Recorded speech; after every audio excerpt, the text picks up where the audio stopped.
প্রভাত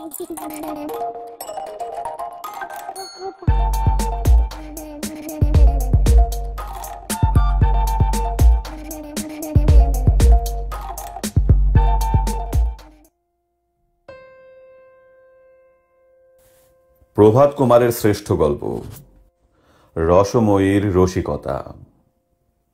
প্রথম পরিচ্ছেদ। ক্ষেত্রমোহন বাবুর ৮৮ বর্ষব্যাপী দাম্পত্য জীবন স্ত্রীর সহিত যুদ্ধ বিগ্রহ ও সন্ধি করিতেই কাটিয়াছে।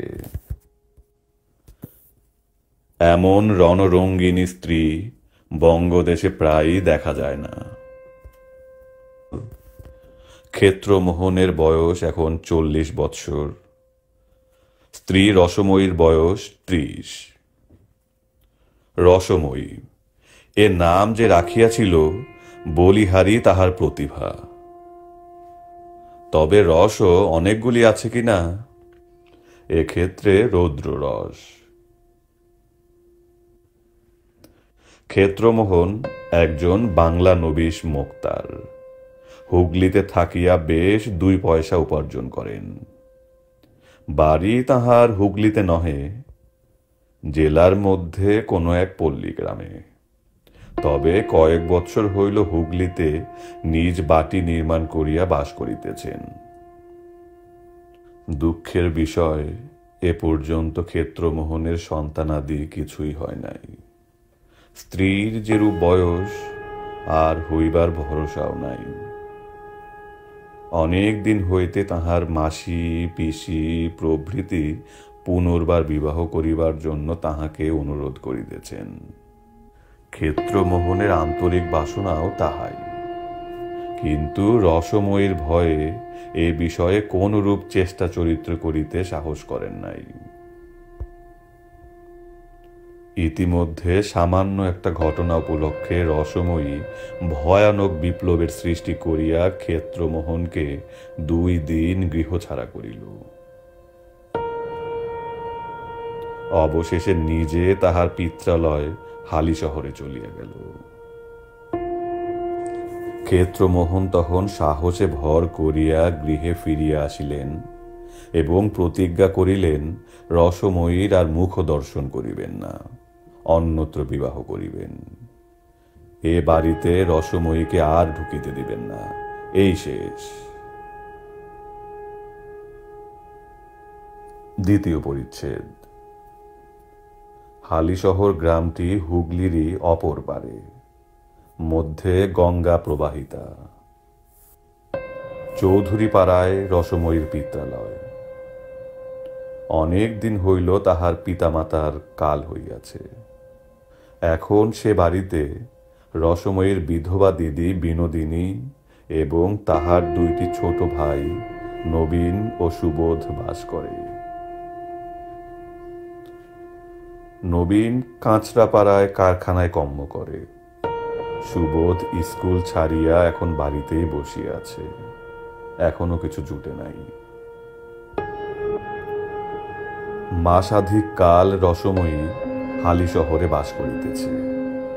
পূর্বে পূর্বে এরূপ স্থলে ২-৪ দিন বা বড় জোর ১ সপ্তাহ পরে দন্তে তৃণ করিয়া ক্ষেত্রমোহন আসিয়া উপস্থিত হইতেন এবং কত সাধা সাধনা করিয়া স্ত্রীকে গৃহে ফিরাইয়া লইয়া যাইতেন।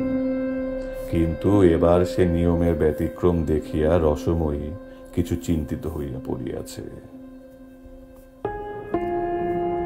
পাড়ার একজন বালক প্রত্যহ নৌকা যোগে গঙ্গা পার হইয়া হুগলি ব্রাঞ্চ স্কুলে পড়িতে যাইত। সে ছেলেটি গ্রামে প্রচার করিয়া দিল ক্ষেত্রমোহন বাবুর বিবাহ। দিন স্থির হইয়া গিয়াছে। এই কথা শুনিয়া রসময়ীর দিদি বিনোদিনী একদিন বৈকালে ছেলেটিকে বাড়িতে ডাকিয়া আনিলেন। তাহাকে সন্দেশ ও রসগোল্লা খাইতে দিয়া বলিলেন, বাবা, শুনলাম নাকি আমাদের ক্ষেত্র আবার বিয়ে করছে, এ কথা কি সত্যি? বালক বলিল, হ্যাঁ সত্যি বই কি।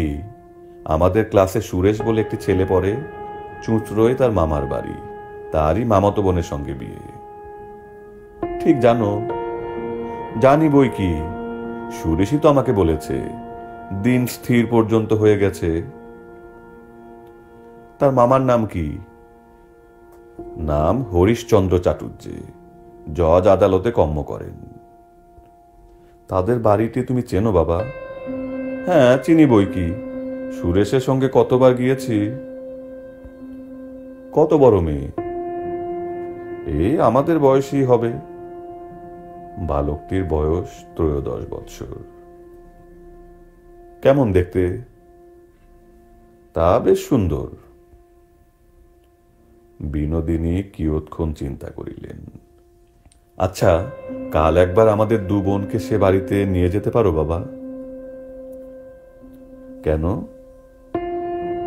তাদের একবার মিনতি করে বলে দেখি, বিয়ে হলে আমার বোনটিরও সুখ হবে না, তার মেয়েও জলে পড়বে।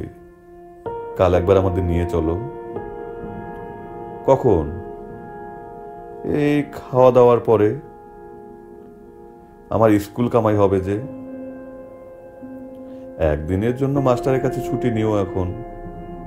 আমি বরং তোমায় একটি টাকা দেব, ঘুড়ি নাটাই এসব কিনো। বালকটি ব্যগ্রভাবে নিজ সম্মতি জানাইল।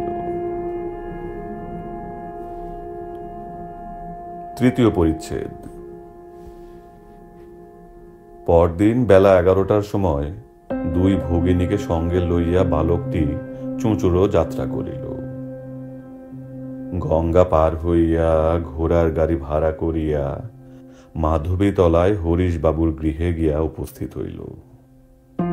খিড়কি দরজার সম্মুখে গাড়ি দাঁড়াইল। রসময়ী বলিল, এই বাড়ি? হ্যাঁ। আচ্ছা, তুমি গাড়ির ভিতরে বসে থাকো, আমরা চট করে ওদের সঙ্গে দেখা করে আসি। বলিয়া দুইজনেই অবতরণ করিয়া বাড়ির মধ্যে প্রবেশ করিল। সে বাড়ির মেয়েরা কেহ তখন স্নান করিতেছে, কেহ খাইতে বসিয়াছে, কেহ বা আহার আনতে উঠানে বসিয়া চুল শুকাইতেছে। হঠাৎ দুইজন ভদ্র ঘরের অপরিচিতা স্ত্রী লোককে প্রবেশ করিতে দেখিয়া একজন সবিস্ময়ে বলিল, তোমরা কারাগা? বিনোদিনী বলিল, আমরা হালি শহর থেকে তোমাদের সঙ্গে দেখা করতে এসেছি। স্ত্রীলোকটি সন্দিগ্ধভাবে বলিল, এসো, বসো। দুইজনে বারান্দায় উঠিয়া উপবেশন করিয়া বলিল, বাড়ির গিন্নি কোনটি? একজন প্রৌঢ়াকে দেখাইয়া সকলে বলিল, ইনি গিন্নি। গৃহিণী বলিলেন, তোমরা কি মনে করে এসেছো বাছা? বিনোদিনী বলিল, তোমাদের মেয়ের নাকি বিয়ে? গৃহিণী বলিলেন, হ্যাঁ, আমার ছোট মেয়েটির বিয়ে। কবে? এই 20 মাঘ দিন স্থির হয়েছে। পাত্রটিকে? ক্ষেত্রমোহন চক্রবর্তী, হুগলিতে মোক্তারি করেন। সতীনের উপর মেয়ে দিচ্ছ বাছা? গৃহিণীর বিস্ময় প্রতি কথায় বাড়িয়া চলিতেছিল। তিনি জিজ্ঞাসা করিলেন, তোমরা চেনো নাকি? বিনোদিনী বলিল, চিনি নে আবার, খুব চিনি, আমাদের গ্রামেই তো বিয়ে করেছে। গৃহিণী বলিলেন, হ্যাঁ, সতীন আছে বটে, কিন্তু সে স্ত্রীকে পরিত্যাগ করেছে। রসময়ী এতক্ষণ চুপ করিয়া বসিয়া শুনিতেছিল। তাহার মনের রাগ ক্রমশই বৃদ্ধিপ্রাপ্ত হইতেছিল। এই কথা শুনিয়া হস্ত পদ ঠক ঠক করিয়া কাঁপিতে লাগিল, চক্ষু দুইটি লাল হইয়া উঠিল। বিনোদিনী জিজ্ঞাসা করিল, কেন পরিত্যাগ করেছে, কিছু শুনেছ গা? শুনেছি সে মাগি নাকি বড় দজ্জাল। শ্রবণ মাত্র রসময়ী তড়াক করিয়া লাফাইয়া উঠিল।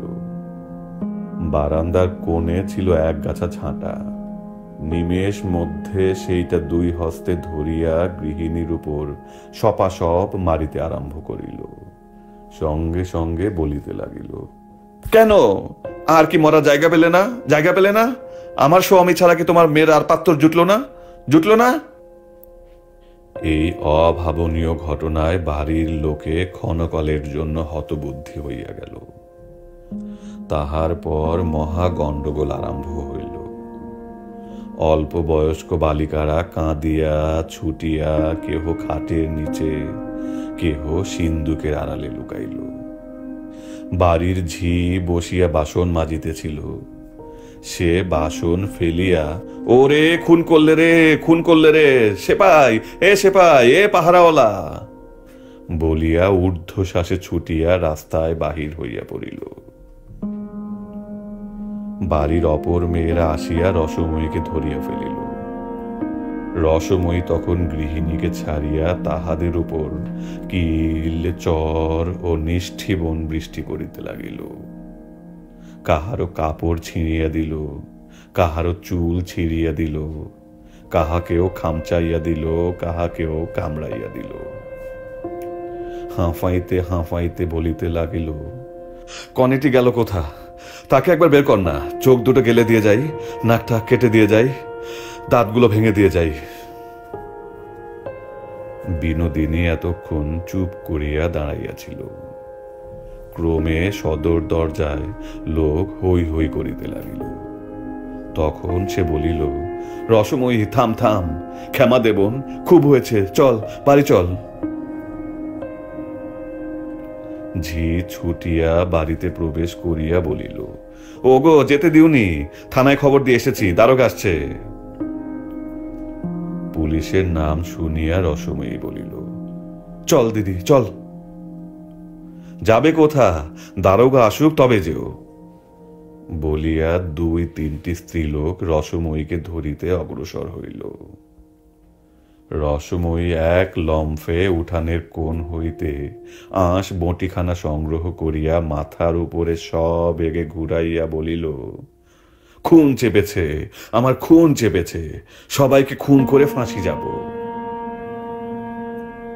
ইহা দেখিয়া সমস্ত স্ত্রীলোক মা গো বলিয়া ছুটিয়া ঘরে ঢুকিয়া দুয়ার বন্ধ করিয়া দিল। পাহারাওয়ালা আসামি পালায় বলিয়া চিৎকার করিতে করিতে ঝি পুনশ্চ রাস্তায় বাহির হইয়া পড়িল। রসময়ী তখন দিদির সহিত খিড়কি দরজা দিয়া বাহির হইয়া গাড়িতে উঠিয়া বলিল, পারঘাটে চলো। চতুর্থ পরিচ্ছেদ।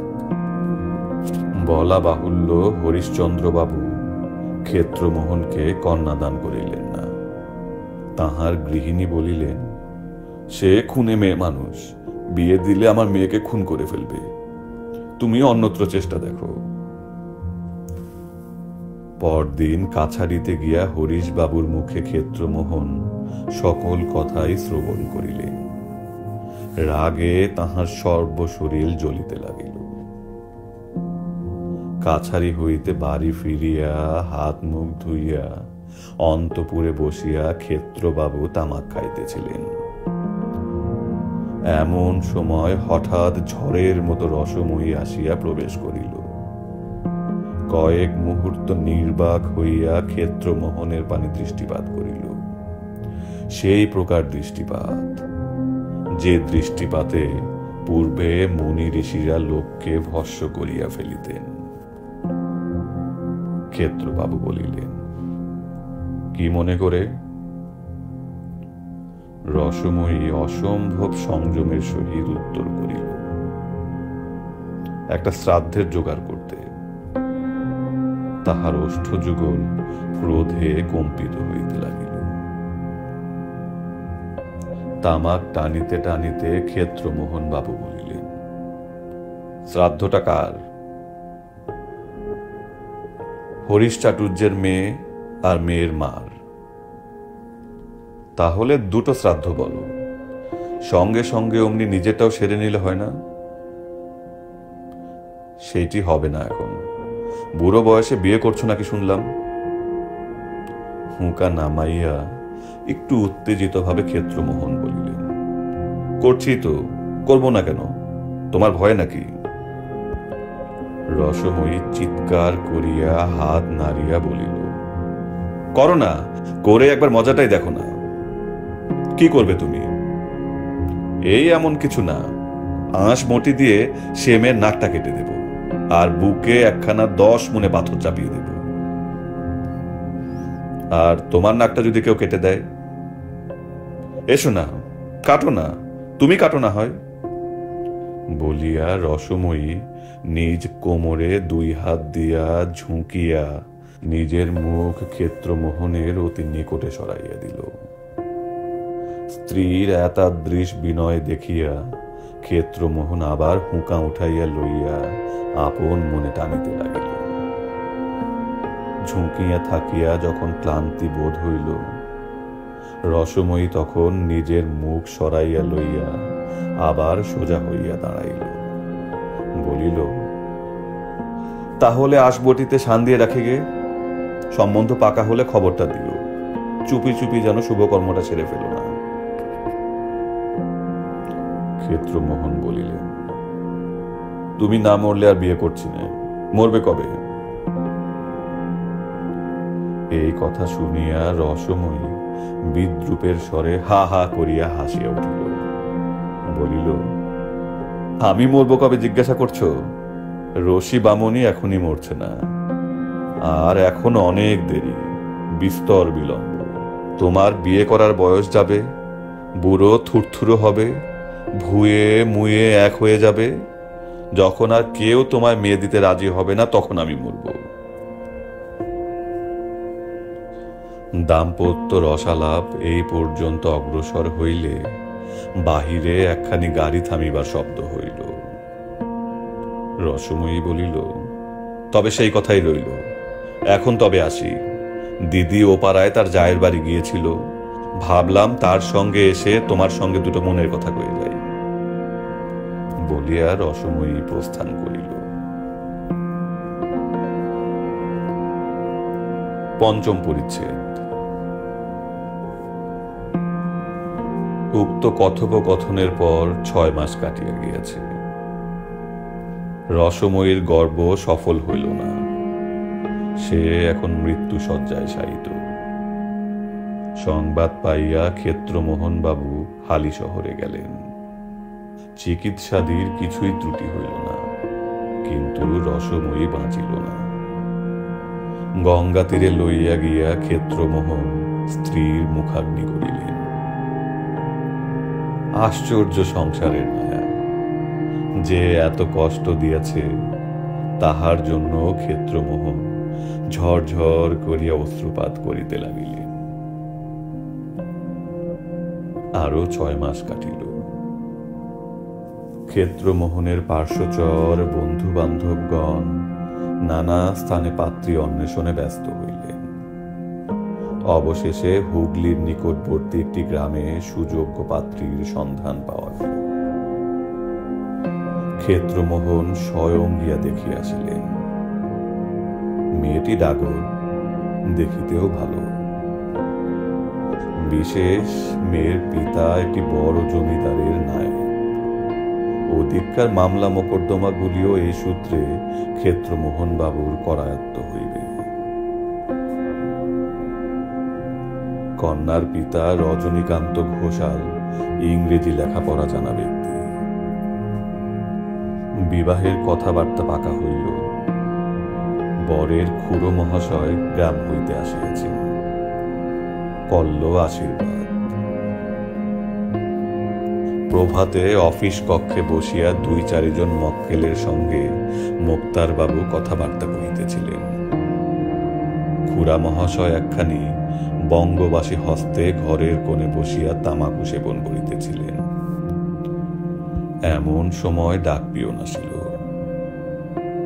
ক্ষেত্রমোহন বাবুর হস্তে একখানি পত্র দিয়া গেল। খামের উপর হস্তাক্ষরের প্রতি দৃষ্টিপাত করিয়া ক্ষেত্রমোহনের মাথা ঘুরিয়া গেল।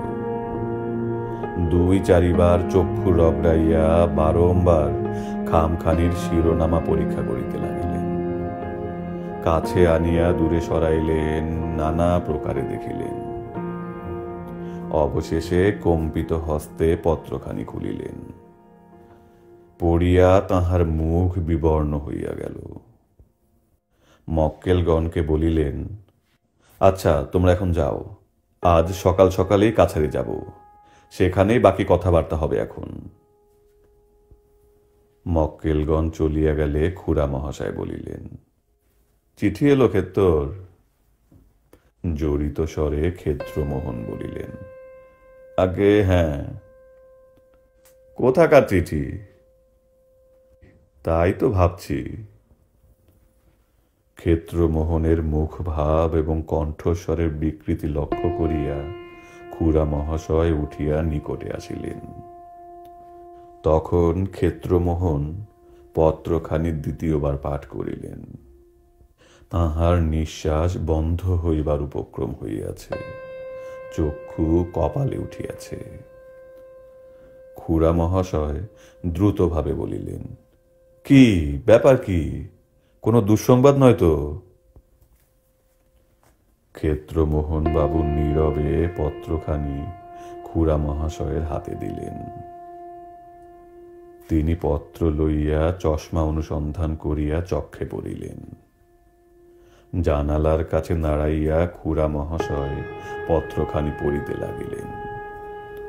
সাধারণ পাতলা চিঠির কাগজে বেগুনি রঙের ম্যাজেন্টা কালি দিয়া লেখা। উপরে স্থানের নাম নাই, তারিখ নাই, নিম্ন প্রকারে লিখিত, শ্রী শ্রী দুর্গা সহায়, প্রণাম পূর্বক নিবেদনঞ্চ বিশেষ। তোমার মতিশ্চন্ন ধরিয়াছে, মনে করিয়াছ রসময়ী মরিয়াছে, আপদ গিয়াছে, এইবার বিবাহ করি। আমি মরিয়াছি বটে, কিন্তু তাই বলিয়া তুমি নিষ্কৃতি পাইয়াছ তাহা মনেও করিও না। বাড়ির সম্মুখে যে বড় বট গাছ আছে, তাইতে আমি আজকাল বাস করিতেছি। তুমি কি করো, কোথায় যাও, সমস্তই আমি সেখানে বসিয়া দেখিতেছি। রাত্রিরে গাছ হইতে নামিয়া মাঝে মাঝে তোমার শয়ন ঘরে যাই, তোমার খাটের চারিদিকে ঘুরিয়া বেড়াই। একবার ইচ্ছা করে গলাটা টিপিয়া দিয়া তোমাকেও আমার সঙ্গী করি। আমার এখানে বড্ড একলা বোধ হয়। আমার চেহারা এখন অতিশয় খারাপ হইয়া গিয়াছে।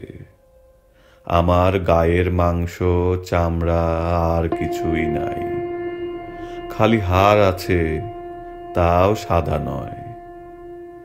গঙ্গার তীরে আমাকে যে পোড়াইয়াছিলে, তাইতে হাড়গুলো কালো কালো হইয়া গিয়াছে।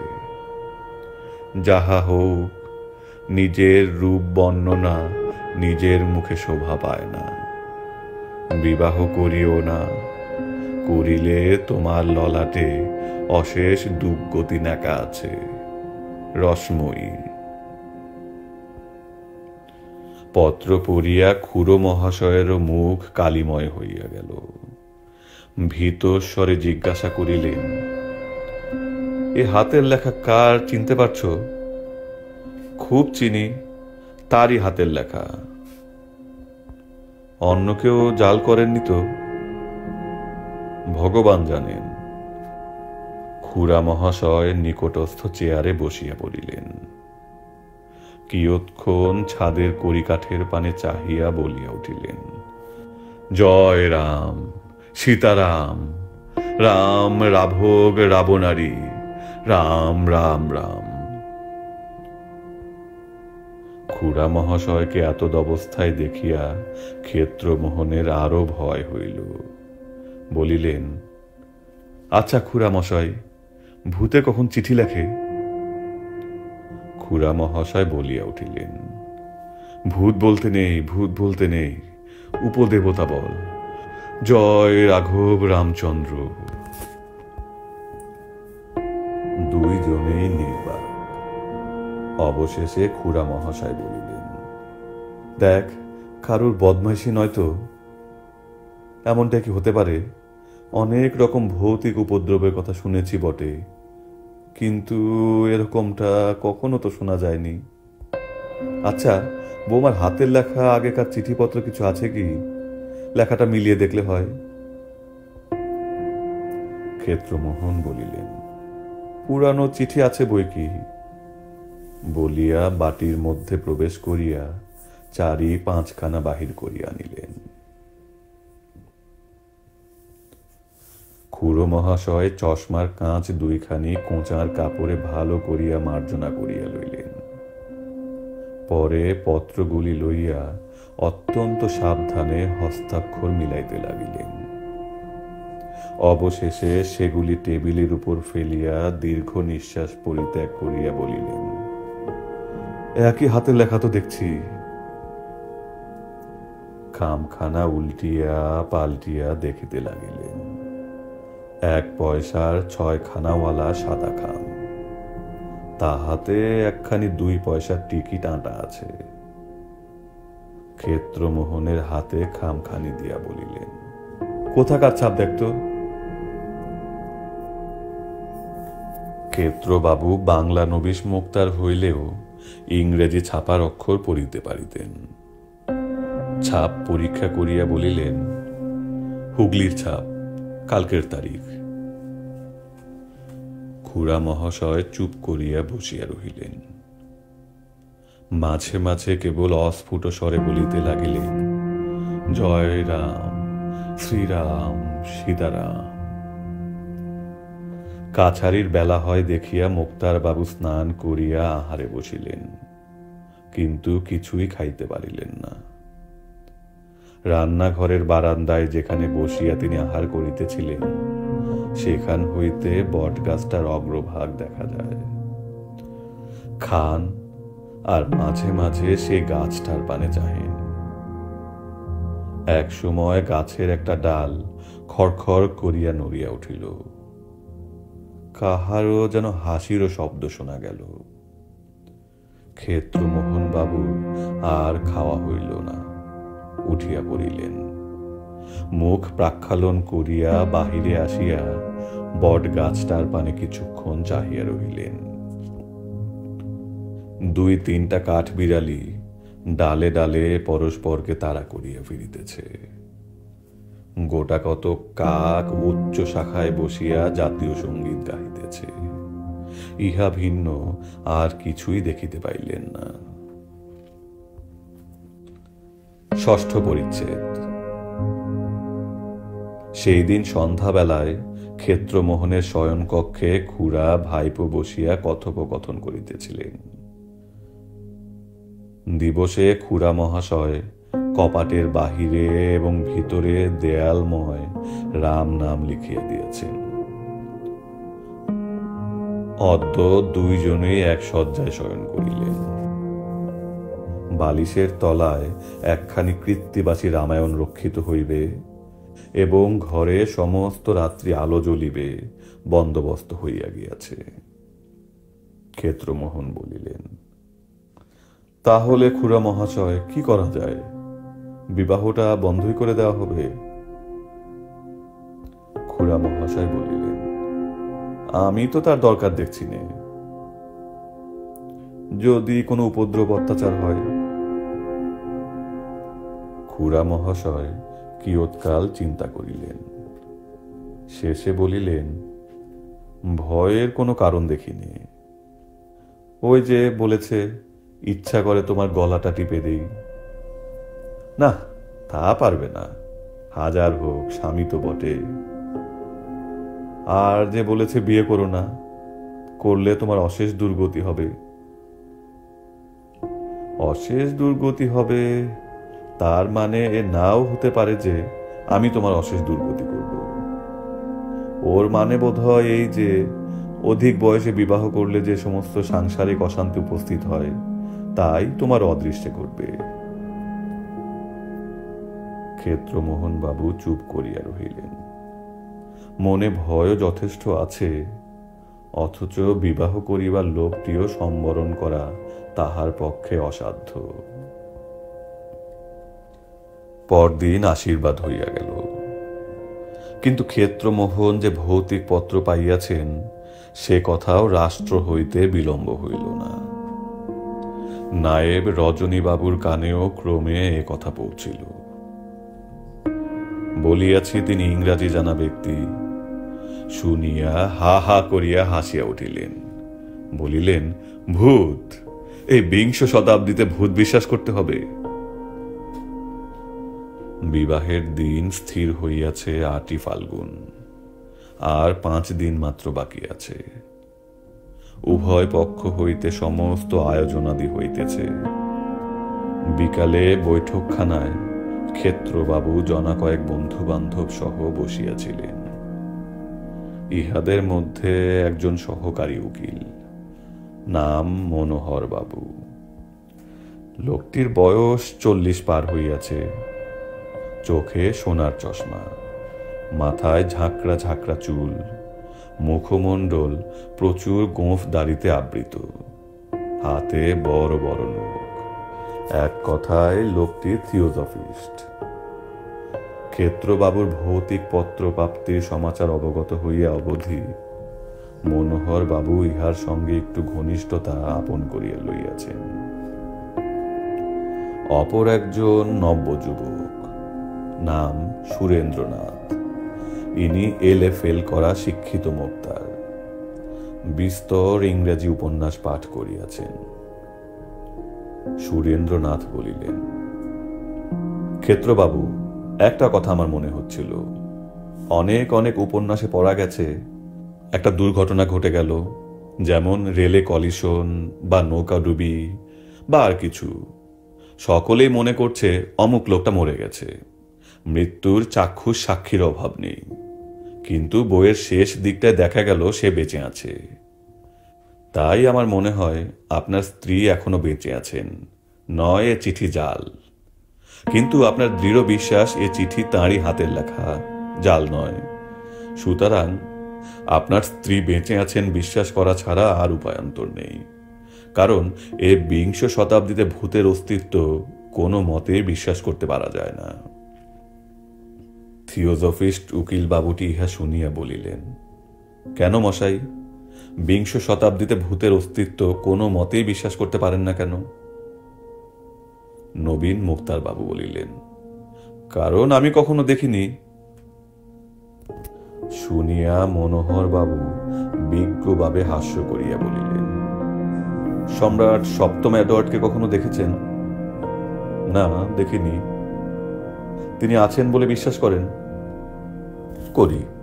তার কারণ আমি না দেখলেও হাজার হাজার লোক তাকে দেখেছে, তাঁর 10-20 খানা ছবিও দেখেছি। কিন্তু ভূত আমি নিজে দেখেছি এমন কথা আজ পর্যন্ত কাউকে বলতে শুনলাম না। সবাই বলে খুব বিশ্বস্ত লোকের মুখে শুনেছে যে তারা স্বয়ং ভূত দেখেছে। মনোহর বাবু তাহার সুঘন দাড়ির মধ্যে দীর্ঘ নখ আঙ্গুলগুলি চালনা করিতে করিতে বলিলেন, আপনি বললেন হাজার হাজার লোক সম্রাটকে দেখেছে, তেমনি হাজার হাজার লোক অশরীরী আত্মাকেও প্রত্যক্ষ করেছে। আপনি বললেন যে সম্রাটের 10-20 খানা ছবি দেখেছেন, তেমনি 10-20 খানা ভূতেরও ছবি আমি আপনাকে দেখাতে পারি। যদি দেখতে চান একদিন আমার বাড়িতে যাবেন। আমার একখানা বইয়ে কেটি কিং এর ছবি আছে। প্রথম চার্লসের সময় কেটি কিং নামে একটি মেয়ে জীবিত ছিলেন। 16 বছর বয়সে তার মৃত্যু হয়। গত শতাব্দীর মধ্যভাগে আমেরিকা ও ইউরোপের নানা স্থানে অনেক সেয়াসে কেটি কিং স্থূল শরীর ধারণ করে আবির্ভূত হয়েছিলেন। তাঁর নারী পরীক্ষা করা হয়েছে, তাঁর শরীরে ছুরি ফুটিয়ে দেখা হয়েছে ঠিক মানুষের মতো রক্তপাত হয়। তাঁর ফটোগ্রাফ পর্যন্ত তোলা হয়েছে। ফটোগ্রাফ থেকে তৈরি ছবি আমার বইয়ে আছে, আসবেন, দেখাবো। সুরেন্দ্রবাবু মৃদু মৃদু হাস্য করিয়া বলিলেন, আপনারাও যেমন ভালো মানুষ, ওইসব বিশ্বাস করেন। ভূতবাদীদের কত জোচ্চুরি ধরা পড়েছে তার সংখ্যা নেই।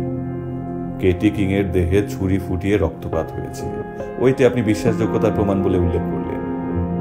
আমার তো ঠিক উল্টো মনে হয়, ছুরি ফোটালে রক্ত না পড়তো, অথচ শরীরী মানুষ একটা দাঁড়িয়ে রয়েছে দেখছি, তাহলে বরং বিশ্বাস হতো এটা বাস্তবিক মানুষ নয়।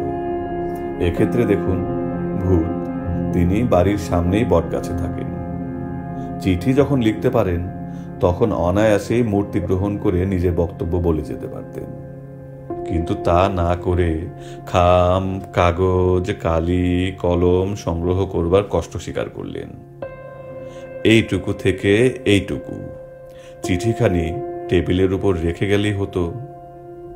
তা না করে 1 মাইল দূরে পোস্ট অফিসে গেলেন তাকে পোস্ট করতে। আবার 2 পয়সা খরচ করে টিকিট কিনতে হলো। মশাই, ভৌতিক জগতে পয়সা যদি বাস্তবিকই এত সস্তা হয় তাহলে না হয় সেইখানে গিয়ে প্র্যাকটিস শুরু করি। মনোহর বাবু একটু বিরক্তির সহিত বললেন, মশাই, জিনিসটা হাসি তামাশার নয়, এসব গভীর বিষয়। অনেক চর্চা আলোচনা না করে এই বিষয়ে মতামত প্রকাশ করা উচিত নয়। ভৌতিক জগৎ থেকে ডাকে চিঠি আসা এই প্রথম নয়। হিমালয় থেকে মহাত্মারাও মাঝে মাঝে ডাকে চিঠিপত্র লিখে থাকেন। কুটুম্বিলাল নামক এক মহাত্মা এরকম অনেক চিঠি আমাদের মাদাম ব্লাভাটোস্কিকে লিখেছিলেন। তাঁরাও মনে করলে সাক্ষাৎ আবির্ভাব হয়ে বক্তব্য বলে যেতে পারতেন, কিংবা চিঠি উড়িয়ে টেবিলের উপর ফেলে যেতে পারতেন, কিন্তু ডাকেই তাঁরা চিঠিপত্র পাঠাতেন। ইহা শুনিয়া শিক্ষিত মোক্তার বাবু মৃদু মৃদু হাস্য করিতে লাগিলেন। বলিলেন, কুটুম্বিলালের চিঠি তো কোন কালে জাল বলে সাব্যস্ত হয়ে গেছে। ডাক্তার হজসন বলে একজন বৈজ্ঞানিক নিজে ভারতবর্ষে এসে এই বিষয়ে অনুসন্ধান করে প্রমাণ করে দিয়েছেন যে মাদাম ব্লাভাটোস্কি আর দমোদর বলে এক ব্যক্তি সব চিঠি জাল করেছিলেন। এ কথা শুনিয়া থিওজফিস্ট বাবুটি ভ্রু কুঞ্চিত করিয়া বিরক্তির স্বরে বলিলেন, ও সব ঈর্ষাপরায়ণ লেখকের বই পড়বেন না, আমার কাছে আসবেন, ভালো ভালো বই সব আপনাকে পড়তে দেব। তা পড়লে আপনার সমস্ত অবিশ্বাস দূর হয়ে যাবে। মাদাম ব্লাভাটোস্কি যে কত বড় লোক তা তার আইসিস আনভেল্ড বইটি পড়লেই বুঝতে পারবেন। সুরেন্দ্রবাবু মুচকিয়া হাসিয়া বলিলেন, সে বইটি পড়িনি বটে, তবে এডমন্ড গ্যারেট প্রণীত Isis very much unveiled or the story of the great Mahatma hoax বইটি পড়েছি, লাইব্রেরিতে আছে, দেখতে চান তো এনে দিতে পারি। এ কথায় মনোহর বাবু রাগিয়া আগুন হইয়া উঠিলেন। বলিলেন, ওই আপনারা এক কথা শিখে রেখেছেন, গাল দেওয়া যায় না এমন ভালো জিনিসই নেই। যত সব কুচুকরি বদমায়েশ লোক মিছামিছি মাদামের অপরাধ রটনা করেছে। এমন সময় বাহিরে শব্দ উত্থিত হইল, বাবু চিঠি আছে। পর মুহূর্তে ডাকপিয়ন প্রবেশ করিয়া ক্ষেত্রবাবুর হাতে একখানি পত্র দিল। পত্রখানি হাতে লইয়াই ক্ষেত্রমোহন বাবুর চক্ষু স্থির হইয়া গেল। বলিলেন, মশাই, আবার সেই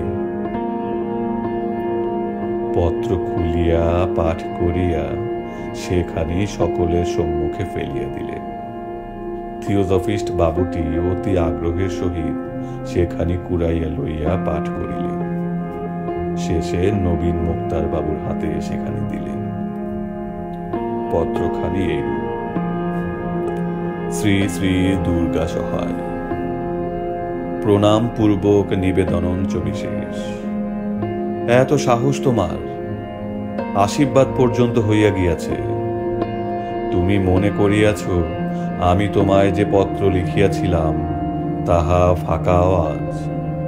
রসি বামুনি তেমন মেয়ে নয়। আমি মানা করা সত্ত্বেও বিবাহ করিবে, এখনো সাবধান হও, এ দুর্মতি পরিত্যাগ করো, নহিলে একদিন গভীর রাত্রিরে তুমি যখন ঘুমাইয়া থাকিবে, বট গাছ হইতে নামিয়া তোমার বুকে একখান 10 মণে পাথর চাপাইয়া দিব, ঘুম আর ভাঙিবে না। রসময়। একে একে সকলে পত্রখানি পড়িলেন, পড়িয়া স্তম্ভিত হইয়া বসিয়া রহিলেন। শিক্ষিত মুক্তার বাবুরও মুখ শুকাইয়া গেল। তথাপি তিনি মন হইতে সংশয় দূরে নিক্ষেপ করিয়া বলিলেন, আপনার স্ত্রীর হাতের লেখাই বটে তো, না কোনো জায়গায় কোনো সন্দেহজনক তফাৎ আছে? ক্ষেত্রবাবু বলিলেন, কোনো সন্দেহ নেই, শুধু হাতের লেখার মিল হলেও বা সন্দেহ করতাম। তার যেখানে যেখানে যে বানান ভুল চিরকাল হতো, এই চিঠিতেও তাই।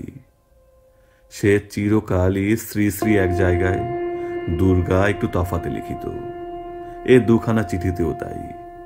তাছাড়া চিঠিতে এমন সব কথাবার্তা রয়েছে যা সে জীবিতকালেও মুখে সর্বদা ব্যবহার করত। সকলে নিস্তব্ধ হইয়া বসিয়া রহিলেন। কিয়ৎ পরে সুরেন্দ্রবাবু গলা বাড়াইয়া জিজ্ঞাসা করিলেন, তার মৃত্যুর সময় আপনি উপস্থিত ছিলেন? ক্ষেত্রবাবু বলিলেন, ছিলাম বই কি। সঙ্গে সঙ্গে ঘাটে গিয়েছিলেন? গিয়েছিলাম। চিতার উপর তার দেহ রাখবার পর তার মুখ আপনি দেখেছিলেন? দেখিনি আবার, আমি নিজেই তো মুখাগ্নি করেছি। ওহে, তুমি যা ভাবছ তা নয়, কোনো ভুল হয়নি। নব্য মোক্তার বাবু তখন ঘাড় হেঁট করিয়া বসিয়া রহিলেন। একজন বলিল, there are more things in heaven and earth, Horatio, than are dreamed of in your philosophy.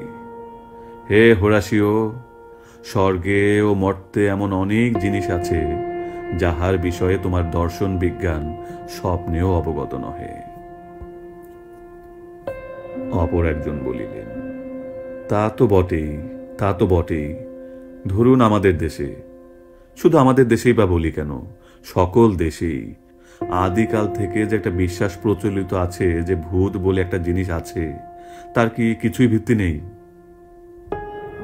সরকারি উকিল বাবুটি বলিলেন, শুধু অন্ধবিশ্বাসের কথা নয়, গত 50 বৎসরের মধ্যে ইউরোপ ও আমেরিকায় ভূতের অস্তিত্ব নিঃসংশয়িতভাবে প্রমাণ হয়ে গেছে। একসময় বৈজ্ঞানিক শ্রেষ্ঠ টিন্ডাল পর্যন্ত ভূতকে হেসে উড়িয়ে দিয়েছিলেন। এখন আর শিক্ষিত সমাজে সে ভাব নেই। বিখ্যাত সম্পাদক টেড সাহেব তাঁর এক গ্রন্থে লিখেছেন, of all the vulgar superstitions of the half educated, none dies harder than the absurd delusions that there are no such things as ghosts. অর্ধশিক্ষিত ব্যক্তিগণের মতে যতগুলি ইতর জনচিত কুসংস্কার আছে, তাহার মধ্যে ভূত নাই, এই অদ্ভুত ভ্রমটি সর্বাপেক্ষা প্রবল বলিয়া বিজয়ী বীরের মতো সুরেন্দ্র বাবুর প্রতি কটাক্ষপাত করিলেন। সন্ধ্যা হইয়া গিয়াছিল। সেদিনকার মতো সভা ভঙ্গ হইল। সে বট গাছের তলা দিয়া যাইতে সুরেন্দ্র বাবুরও গাটা যেন ছমছম করিতে লাগিল। সপ্তম পরিচ্ছেদ। খুড়া মহাশয় কোথায় বেড়াইতে গিয়াছিলেন। সন্ধ্যার পর বাড়ি ফিরিয়া আসিয়া দ্বিতীয় পত্রের কথা শুনিয়া বলিলেন, দেখ ক্ষেত্তর, ব্যাপারটা ক্রমে গুরুতর হয়ে দাঁড়ালো। বিবাহটা এখন না হয় বন্ধই রাখা যায়। আমার মতে বৎসর পূর্ণ হলেই গয়ায় গিয়ে একটা পিণ্ড দিয়ে এসো, উদ্ধার হয়ে যাবেন। বৎসর পূর্ণ হতে তো আর বেশি দেরি নেই, আর মাসখানেক হলেই হয়। তখন নির্বিঘ্নে শুভকর্ম শেষ করা যাবে। ক্ষেত্রবাবু বলিলেন, তা বেশ, সেই ভালো কথা। কন্যার পিতাকে বলিয়া কহিয়া বিবাহের দিন পিছাইয়া দেওয়া হইল। নিমন্ত্রণ পত্র সমস্ত প্রত্যাহৃত হইল। গয়া শ্রাদ্ধ সারিয়া আসিয়া ক্ষেত্রবাবু বিবাহ করিবেন, ইহা সকলেই জানিতে পারিল। ক্ষেত্রবাবুর হস্তে একটা বড় জালিয়াতির মোকদ্দমার তদবিরের ভার পড়িয়াছে। মোকদ্দমাটা দায়রা সোপর্দ হইয়াছে। সেটা শেষ না হইলে ক্ষেত্রবাবু গয়া যাইতে পারিতেছেন না। ফরিয়াদি পক্ষে সাক্ষী দিগকে সমস্ত দিন ধরিয়া তালিম দিতে হইতেছে। মোকদ্দমার পূর্বদিন সন্ধ্যাবেলা কাছারি হইতে ফিরিবার সময় রসময় তৃতীয় পত্র ক্ষেত্রবাবুর হস্তগত হইল। তাহাতে অন্যান্য কথার সঙ্গে লেখা আছে, শুনিলাম নাকি গয়ায় আমার পিণ্ডি দিতে যাইতেছ। ভাবিয়াছ বুঝি পিণ্ডি দিলে আমি উদ্ধার হইয়া যাইব, তখন স্বচ্ছন্দে বিবাহ করিবে। গয়ায় যদি যাও, তবে চোরের বেশ ধরিয়া রেলগাড়িতে প্রবেশ করিয়া তোমার বুকে ছোড়া বসাইয়া দিব। ক্ষেত্রবাবুর আর বাড়ি যাওয়া হইল না। কাছারির পোশাকেই মনোহর বাবুর বাড়ি গিয়া তাহাকে পত্র দেখাইলেন। মনোহর বাবু পত্র পড়িয়া বলিলেন, এ যে বড় বিপদই দেখছি, বিবাহ করার কল্পনা আপনাকে পরিত্যাগ করতে হলো।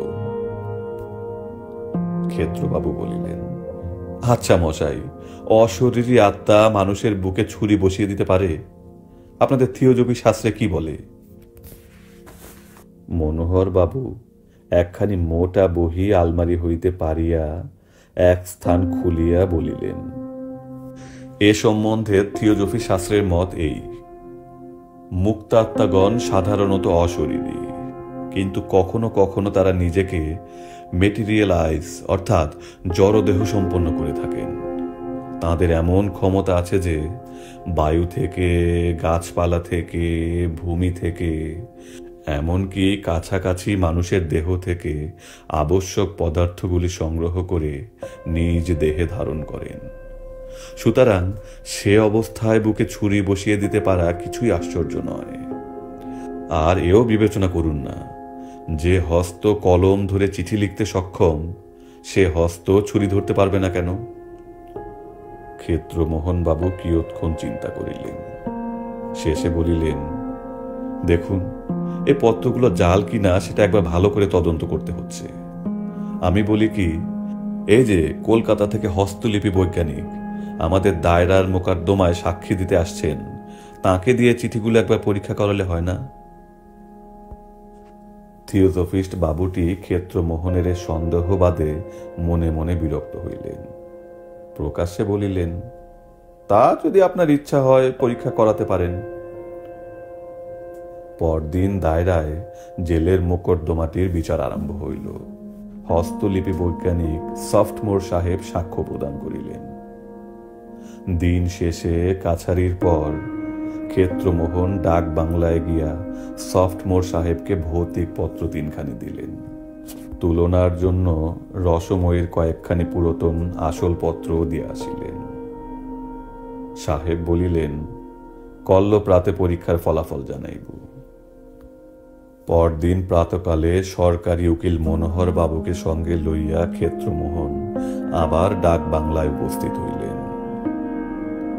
সাহেব বলিলেন, পরীক্ষাধীন পত্র 3খানি এবং আসল পত্রগুলি সমস্তই এক হস্তের লেখা। ইহা শুনিয়া ক্ষেত্রবাবুর মুখখানি ছোট হইয়া গেল। মনোহর বাবু বলিলেন, সাহেব, অনুগ্রহ করি একটা সার্টিফিকেট লিখে দিতে পারেন? সাহেব মনে করিলেন, নিশ্চয়ই এ পত্র লইয়া একটা মামলা মোকদ্দমা হইবে, আবার সাক্ষী দিতে আসিয়া ফি পাওয়া যাইবে। সুতরাং আহ্লাদের সহিত তিনি সার্টিফিকেট লিখিয়া দিলেন। বাসায় যাইতে যাইতে মনোহর বাবু ক্ষেত্রবাবুকে বলিলেন, এই চিঠিগুলির নকল আর সাহেবের সার্টিফিকেট যদি আমাদের থিওজফিক্যাল রিভিউ নামক মাসিক পত্রে ছাপাতে পাঠাই, তাহাতে আপনার কোনো আপত্তি আছে কি? আমরা যাকে স্পিরিট রাইটিং বলি, তার সুন্দর অকাট্য প্রমাণ হবে। ক্ষেত্রবাবু বলিলেন, তাতে আমার আপত্তি নাই। পরবর্তী সংখ্যা থিওজফিক্যাল রিভিউ পত্রে সার্টিফিকেট সহ চিঠিগুলি ছাপাইয়া গেল। নানা স্থান হইতে বড় বড় থিওজফিস্টগণ ক্ষেত্রমোহন বাবুকে পত্র লিখিতে আরম্ভ করিলেন। কেহ কেহ হুগলিতে আসিয়া পত্রগুলি স্বচক্ষে দেখিয়া বিস্ময়ে অভিভূত হইতে লাগিলেন।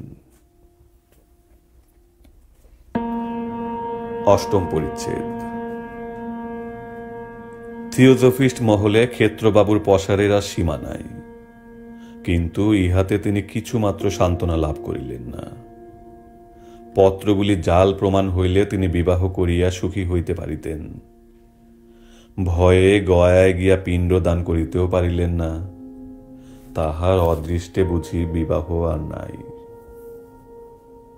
চৈত্র মাস আসিল, বসন্তের বাতাস বহিতেছে, দোল উপলক্ষে কাছারি বন্ধ। ক্ষেত্রমোহন বাড়িতে বসিয়া নিজ দূরদৃষ্টের বিষয় চিন্তা করিতেছিলেন। এমন সময় একজন আসিয়া সংবাদ দিল, হালি শহরে তাহার শ্বশুর বাড়িতে মহা বিপদ উপস্থিত। দোল উপলক্ষে বাজি পোড়াইতে গিয়া একটা বোম ফুটিয়া তাহার ছোট সম্বন্ধী সুবোধ বিশেষ আঘাত প্রাপ্ত হইয়াছে। তাহাকে হুগলির হাসপাতালে আনা হইয়াছে। শুনিয়া ক্ষেত্রবাবু থাকিতে পারিলেন না। গাড়ি ভাড়া করিয়া হাসপাতাল অভিমুখে ছুটিলেন। সেখানে গিয়া দেখিলেন ছেলেটির অবস্থা সংকটাপন্ন। বিছানার নিচে মেঝের উপর বসিয়া বিধবা বিনোদিনী রোদন করিতেছেন। ক্ষেত্রমোহনকে দেখিয়া তিনি আরো রোদন করিতে লাগিলেন। সমস্ত দিন ঔষধ প্রয়োগ ও শুশ্রূষা চলিল।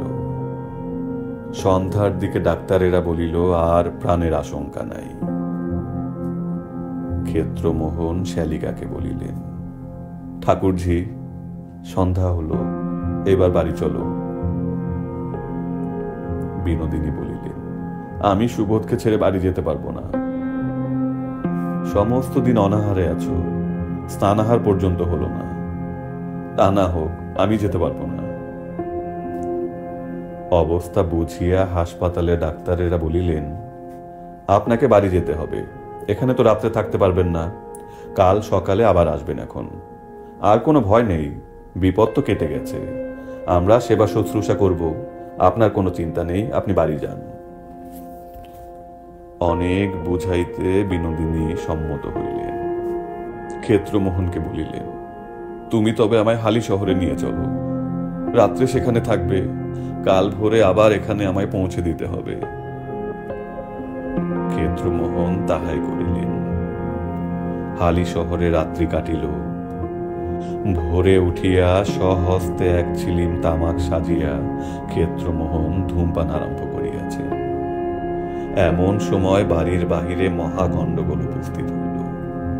তাড়াতাড়ি হুঁকা রাখিয়া বাহিরে গিয়া দেখিলেন লাল পাগড়িতে বাড়ি ঘেরাও করিয়া ফেলিয়াছে। অশ্বপৃষ্ঠে স্বয়ং পুলিশের সুপারিনটেন্ডেন্ট সাহেব দুয়ারে দাঁড়াইয়া, সঙ্গে কয়েকজন দারোগা ও হেড কনস্টেবল আছেন। পুলিশ সাহেবের সঙ্গে ক্ষেত্রবাবুর পরিচয় ছিল। নত হইয়া সাহেবকে সেলাম করিলেন। সাহেব চুরুট মুখে বলিলেন, হ্যালো মুখটিয়ার, তুমি এখানে কি করিতেছ? ক্ষেত্রবাবু বলিলেন, হুজুর, এই আমার শ্বশুর বাড়ি। ইহা তোমার শ্বশুর বাড়ি আছে? উঠুন, আমি তোমার শ্বশুর বাড়ি সার্চ করিব। কেন হুজুর? এখানে ভোমা টইয়ারি হয় কিনা দেখিবে, ইহা সার্চ ওয়ারেন্ট আছে। বলিয়া সাহেব সার্চ ওয়ারেন্ট খানি ক্ষেত্রবাবুর হস্তে প্রদান করিলেন।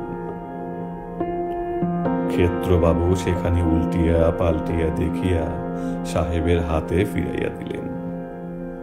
বলিলেন, হুজুর মালে, যা ইচ্ছা করতে পারেন। সাহেব বলিলেন, স্ত্রীলোকগণকে লুকাইয়া রাখো। পুলিশ গৃহমধ্যে প্রবেশ করিল। স্ত্রীলোকগণের মধ্যে কেবল বিনোদিনী।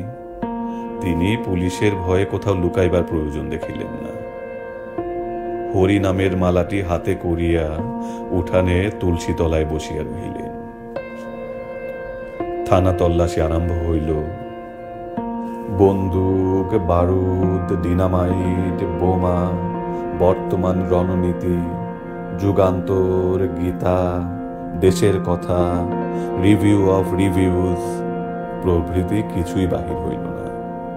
বাহির হইল হিন্দু সৎকর্মমালা, গুপ্ত প্রেস পত্রিকা, কাশীদাসী মহাভারত এবং একখানা বটতলার ছেঁড়া উপন্যাস। ক্ষুদ্র বা বৃহৎ কোন দেশ নায়কের কোনো ছবি বাহির হইল না।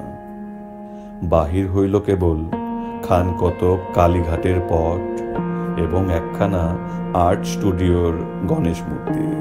জমিদারের খান কতক পুরাতন দাখিলা এবং একটা ধুলিমলিন চিঠির ফাইল বাহির হইল। বিনোদিনীর বাক্স হইতে বাহির হইল এক বান্ডিল চিঠি এবং খান কতক ঠিকানা লেখা সাদা খাম। সমস্ত জিনিস উঠানে আনিয়া জমা করা হইল। একজন দারোগা কাগজপত্রগুলির ফিরিস্তি প্রস্তুত করিতে লাগিলেন। ক্ষেত্রমোহনও সেইখানে বসিয়াছিলেন। তিনি দেখিলেন সাদা খামগুলির প্রত্যেকখানিতে তাহারই শিরোনাম লেখা এবং রসময়ীর হস্তাক্ষর। পুলিশ সাহেবের অনুমতি লইয়া খাম ও চিঠিগুলি ক্ষেত্রবাবু পরীক্ষা করিতে লাগিলেন। খানকুড়ি চিঠি রহিয়াছে, সমস্তই বেগুনি রঙের ম্যাজেন্টা কালিতে রসময়ীর হস্তাক্ষরে লেখা। কয়েকখানি চিঠি খুলিয়া ক্ষেত্রবাবু পাঠও করিলেন।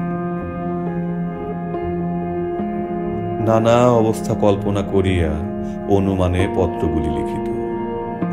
কোনোটাতে বট গাছে বাসস্থানের উল্লেখ আছে। একখানাতে আছে, গয়ায় পিণ্ডদান করিয়া আসিয়াছ বলিয়া মনে করিও না, আমি আর তোমার অনিষ্ট করিতে পারিব না। এখনো রশি বামুনি তোমার ঘাড় মটকাইতে পারে। একখানাতে রহিয়াছে, শুনিলাম বিবাহের দিন স্থির হইয়াছে, এখনো সাবধান। একখানাতে আছে, করল তোমার বিবাহ, এত মানা করিলাম কিছুতেই শুনিলে না। আচ্ছা, বাসর ঘরে আগুন জ্বালাইয়া তোমাকে ও তোমার বধূকে পুড়াইয়া মারিব, ইত্যাদি।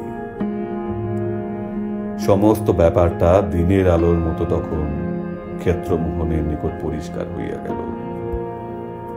বিনোদিনী তুলসী তলায় বসিয়া সমস্ত দেখিতেছিলেন। ক্ষেত্রমোহন বলিলেন, ঠাকুরঝি, এসব কি?